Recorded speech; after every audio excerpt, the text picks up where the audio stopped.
common question we get is, what duties does my stockbroker have to me?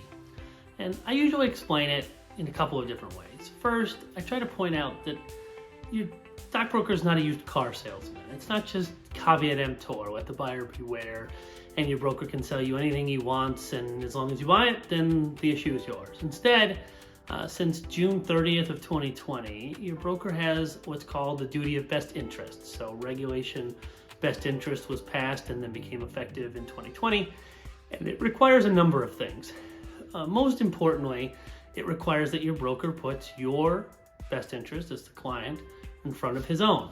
And that means a number of different things. One, he's obligated now to recommend investments that are in your best interest, which means he has to make sure there's no conflicts of interest, that he's discussed with you any issues regarding those conflicts of interest and disclose those conflicts of interest. But disclosure isn't enough. He can't get rid of his conflicts of interest just by telling you about them.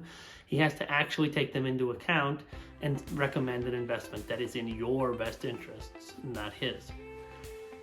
One other function that they're required to do is to give you reasonably available alternatives. So one of the ways, kind of the only way that you can actually evaluate an option, is to compare it to what the other options are. Your broker is obligated to give reasonably alternative available investments to you and document that he's done so when he makes a recommendation. So if he tells you he thinks you should put this into an annuity, then he's also supposed to be presenting to you alternatives to that annuity, maybe a balanced portfolio of mutual funds or exchange traded funds or whatever it might be that would be a reasonable alternative to those things.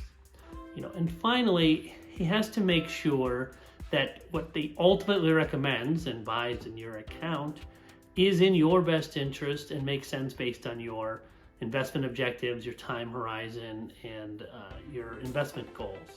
And if he fails to do that, then you might have a claim for recovery if you suffer losses as a result.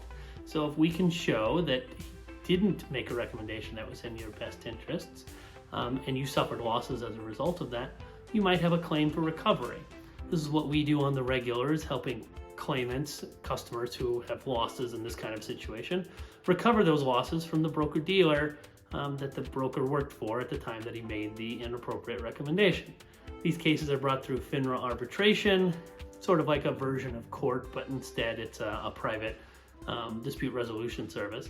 But we can help you get a result. Oftentimes these cases settle, but if you think you've been sold investments that weren't in your best interest and you've suffered harm as a result, lost money as a result of that, you may have a claim and we can help you recover it.